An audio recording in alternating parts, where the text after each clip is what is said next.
अरे मोदी जी ये क्या कर दिया, पूरा तारक मेहता का शो बर्बाद करके रख दिया। मेरे बारे में कुछ कह रहे हैं क्या? अरे आपकी बात नहीं कर रहा हूँ, वो असित मोदी की कह रहा था मैं। तारक मेहता का उल्टा चश्मा शो के बर्बाद होने की पूरी वजह है असित मोदी।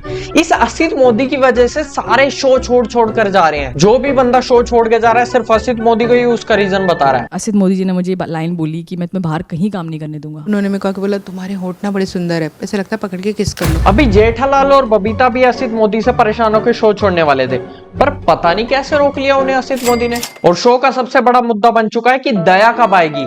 भाई असित मोदी को ऑडियंस पे दया आएगी तभी तो दया आएगी। दया ने अगर आना होता ना तो अब तक आ जाती, पर इन दोनों को एग्रीमेंट ही नहीं बैठता भाई साथ में। और दया को लाने के नाम पे बस खुद आके खड़ा हो जाएगा। मैं शो में ये नया ला रहा हूँ। शो को घसीटते 17 साल हो गए। नया तारक मेहता ला रहा हूँ, नई रीटा रिपोर्टर ला रहा हूँ, नया रोशन गप्पर ला रहा हूँ। पर मुझसे ये मत पूछना कि सारे शो छोड़ छोड़ के जा क्यों रहे हैं। और दया को लाने की बात हर 6 महीने में करेंगे। सुंदर को लाके खड़ा कर देंगे कि दया आने वाली है और जेठालाल खुश हो जाएगा। फिर सुंदर खुद ही अपने सर पे पल्लू कर लेगा और बोलेगा, अरे जीजा जी बहना तो नहीं आ पाई, रास्ते में बाढ़ आ गई, रास्ते में बहुत तेज आंधी आ रही थी, प्लेन गलती से न्यूयॉर्क पहुंच गया, ये हो गया वो हो गया, अरे मैं परेशान हो गया। अब ऐसे में हमारा दूसरा सहारा था बबीता जी के साथ जेठालाल का एंगल। पर भाई साल हो गए उस एंगल पर कोई स्टोरी दिखाए, और स्टोरी तो छोड़ो वो एंगल ही दिखाना छोड़ दिया है। अब पता नहीं मुनमुन दत्ता को ये चीज नहीं पसंद या फिर असित मोदी चाहता ही नहीं कि ये शो थोड़ा सा भी फनी रहे। कितना फनी लगता था यार इन दोनों का लफड़ा। जेठालाल के साथ हाय मैं मर जाऊं वाली वाइब्स हम लोग भी ले रहे होते थे, पर अब तो ऐसा लगता भाई शो को डेली देखने से अच्छा। और ये सब के बाद आप सोच रहे होगे कि अरे एक सबसे इंपॉर्टेंट मुद्दा तो छूट ही गया। हाँ, पोपटलाल की शादी।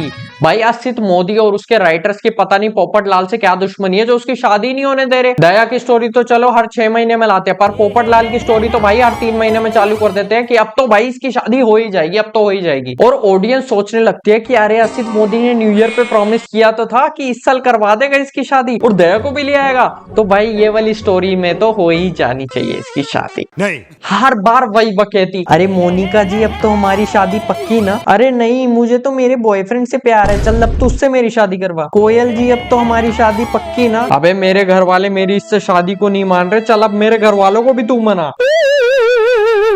अबे उस बेचारे की अपनी शादी नहीं हो रही है, तुम मुझसे दूसरों की शादी करवा रहे हो। भाई उसको एक facebook.com पे ईगली पटवा दो। और अब दया को नई ला रहा है ये मोदी, तो एक नई फैमिली ला के खड़ी कर दी। भाई उसमें जो बंदा है एकदम जेठालाल जैसे कपड़े पहन के आया, और जो लड़की है उसको भी दया पार्ट 2 बनाने की कोशिश करी है। अरे भाई साहब, किसी को अगर दया की सस्ती कॉपी बनाना ही था तो नया कैरेक्टर क्यों ला दिया, उसी को ही दया बना के ले आते। पर अगर ऐसा कर ही देंगे तो ये सिर्फ सेल्फ प्रोक्लेम नंबर 1 शो ना होके शायद रियल में ही नंबर 1 शो होता, वो भी शायद। और अगर नए कैरेक्टर्स की बात चल ही रही है तो भाई मेरे को ये बताओ कि सोसाइटी में किसी के बच्चे क्यों नहीं हो रहे हैं। ऐसी क्या मास नॉन फर्टिलिटी फैल गई है सोसाइटी में कि 17 सालों से किसी के बच्चे ही नहीं हो रहे हैं। डॉक्टर गुप्ता से मेरी स्पेशल रिक्वेस्ट है कि एक बार जरूर गोकुलधाम सोसाइटी को विजिट करें, भाई कुछ तो प्रॉब्लम है। खैर अब एक और इम्पोर्टेंट मुद्दे पे आते हैं कि भाई ये लोग स्टोरी को इतना ज्यादा खींचते क्यों हैं। एक ही स्टोरी को महीनों तक घसीटते रहते हैं। भाई ये मान लो किसी ने सोसाइटी के बोर्ड पे लिख दिया कि माधवी सिर्फ चंपक लाल की है, तो सिर्फ ये फिगर आउट करने के लिए कि ये लिखा किसने ये लोग 1 महीना लगा देंगे। ये नहीं देखेंगे कि पीछे से चंपक चाचा और माधवी का चल क्या रहा है।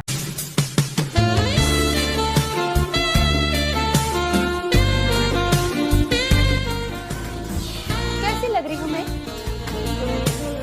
अरे अभी रिसेंट स्टोरी में ही हुआ है, ये नई फैमिली आई और इनका सामान चोरी हो गया। अब अगर पुराना तारक मेहता तो नॉर्मली क्या होता, बस 2-3 एपिसोड में केस सॉल्व करके टप्पू सेना चालू पांडे के हाथ में दे देती। पर अभी वाले तारक मेहता में क्या हो रहा है, पहले चोरी हुई, नए पड़ोसी बोल रहे मुहूर्त निकल रहा है, ट्रक भाग रहा है और ये लोग खड़े होकर फालतू की डिस्कशन कर रहे हैं, फिर चालू पांडे के साथ पकड़ने निकलते हैं। ट्रक मिल गया, अब गाड़ी में बैठ के टाइम पास कर रहे हैं कि ये मैंने पहली बार केस सॉल्व कर लिया। भाई गाड़ी आगे अड़ा रहा है ट्रक के, तो भाग के पकड़ना होता है सबसे पहले, अंदर टाइम पास नहीं करना होता। फिर अब चलो ट्रक के पास गए तो पता चला ये तो वो ट्रक ही नहीं है। फिर सोडी के पास कॉल आ गया कि अरे ट्रक तो गैरेज में आ गया। फिर वहां पहुंचे, वहां भी ट्रक नहीं। ऐसे करते करते करते करते पूरा महीना निकाल दिया भाई, सिर्फ एक दिन के सीक्वेंस के लिए। और अभी सही बता रहा हूं, मैंने ये शॉर्ट करके दिखाया, बहुत ज्यादा शॉर्ट करके बताया इन्होंने भाई, लंबा खींचा, बहुत लंबा। अरे सीआईडी वाले एक दिन में खून का केस सॉल्व कर देते, शर्म कर लो भाई।